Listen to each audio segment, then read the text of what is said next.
As we transition to a greener energy system, connecting more renewable sources is crucial to find agile methods to restore the electricity grid during a national power outage.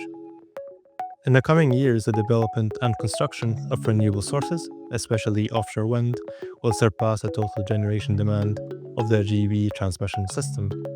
Our innovative 5.5 million SIF blade project aims to explore and demonstrate how new technologies can enable offshore wind assets to support system restoration.